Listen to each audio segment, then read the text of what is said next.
Montréal pue. Rémi Villemure. Et ça pue partout, partout, là, dans tous les quartiers. Richard Martineau. Ouais, que ça pue. On veut un monde qui sent l'eau de Javel. Un monde blanc, blanc, blanc, blanc, blanc, sans défaut. La rencontre Villemure-Martineau. Léo était là tantôt, Rémi, puis il me disait que toutes les compagnies maintenant se lancent dans la livraison avec des compagnies de livraison comme DoorDash et tout ça. Tu peux te faire amener des échelles, des marteaux. Tu peux te faire amener n'importe quoi.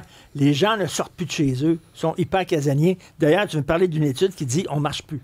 Oui, bien en fait, il y a quelques années, on a calculé la proportion de la population qui me faisait ces 7500 pas par jour. En 2021, vous aviez à peu près une personne sur deux Canadiens de 18 à 79 ans, 49 %. En 2025, on est rendu à 32 %.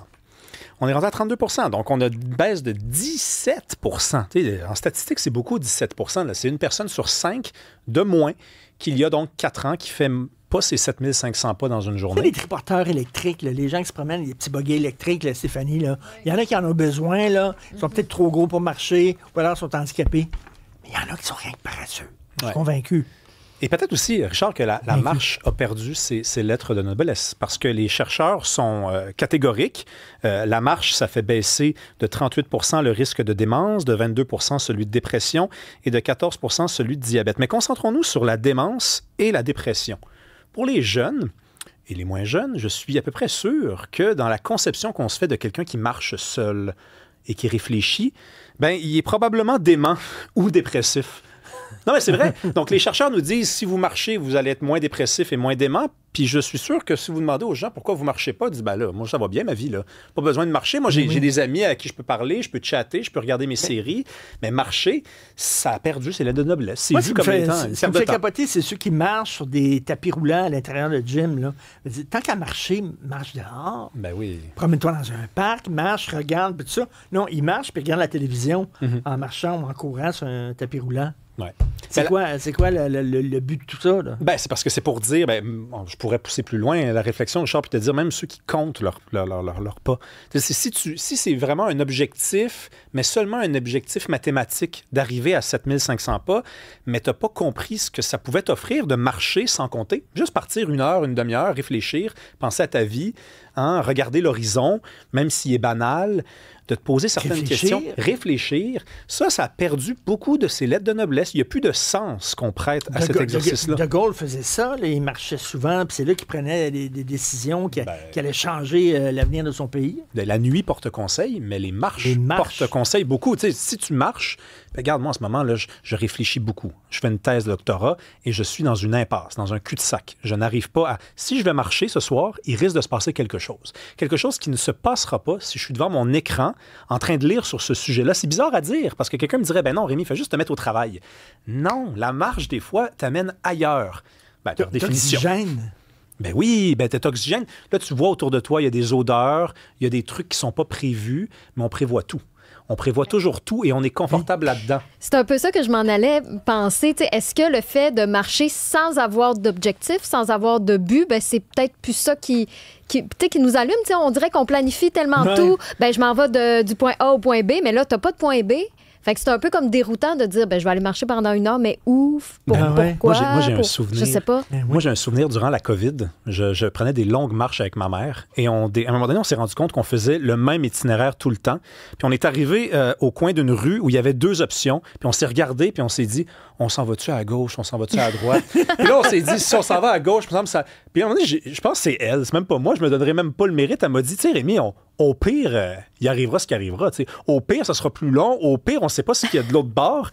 T'sais, l'aventure. Et c'est là que tu as rencontré la femme de ta vie, en tournant à gauche. Oui, ben, des fois, ça fonctionne de même. Là, je suis avec ma mère cette fois-ci encore. C'est la femme de ma vie. Alors, écoute bien ça, Stéphanie. Non, parce que tu n'as pas encore d'enfant, je ne sais pas si tu vas en avoir ou pas, puis c'est pas de mes affaires. Mais il faudrait que les parents demandent le consentement à leur bébé avant de changer leur couche. Ah, ben là.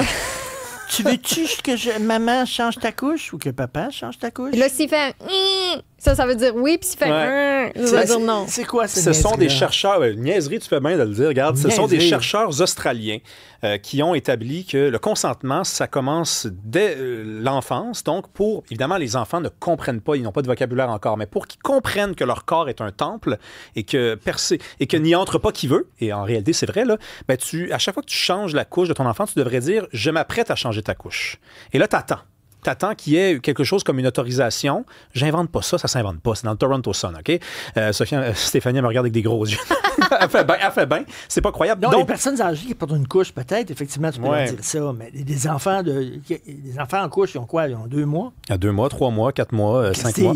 Et ce qui est fascinant là-dedans, c'est que c'est dit dans l'article du Toronto Sun, c'est parce que changer une couche, ça doit pas devenir une corvée pour les parents. C'est une occasion d'apprentissage et d'enseignement. Là, tu dis ça, c'est les gens qui ont écrit cette recherche-là n'ont pas d'enfants, d'après moi. Et moi-même, parce je suis qu'à un moment donné, changer une couche, là, trouver un sens à ça poétique, là, c'est parce que ça reste quand même de la marde. Là. C'est pas une occasion de jaser. C'est une crise de sale job à faire. Tu prendras une marche avec ton enfant, tu lui montreras une sale job. Ben oui, mais c'est ça. Ben, c'est une job, c'est une corvée. Donc là, c'est facile de dire aux parents, non, c'est une occasion de leur enseigner ce que c'est que le consentement. Prenez le temps de bien accomplir ça. Regarde, moi, je suis sûr, j'en ai pas encore d'enfants, que c'est le bout de plat de la journée, changer une couche. C'est-tu du vrai monde qui écrit ces études-là? Écoute, IA, peut-être qu'effectivement, on est ailleurs puis que ce sont des robots. Je serais pas surpris. Tabarnouche, vraiment, il y a du temps à perdre. Là. Donc, il faut demander à l'enfant, est-ce que ta couche est pleine? Puis il va te répondre, quoi? Non, c'est quelque chose, ça se passe dans le langage non-verbal, nous dit-on.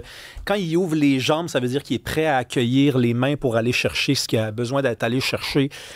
Écoute, comme je te dis, il y a du monde qui n'ont pas d'enfants, mais qui ont plein de théories. Ouais. Quand je ferais l'incontinence après mon cancer de la prostate, là, ça dure 3-4 mois, je sais pas. Est-ce que c'est. Sophie me disait, Richard, est-ce que ça te tente que je te change ta couche? Non, c'est pas vrai. Ça, c'est pas passé comme ça. Hey, Richard, aujourd'hui, Parti libéral du Québec crie. Je me suis dit, moi, faut que je parle à Lino Zambito. Vient à mon émission. Lui, il a connu ça, le Parti libéral, dans ses moments les plus sombres. Il va nous expliquer s'il est surpris à 18h, tantôt 99.5, s'il est surpris de cette crise, de cette autre crise. De cette autre crise. OK, on va écouter ça au 99.5 à 18h. Merci beaucoup.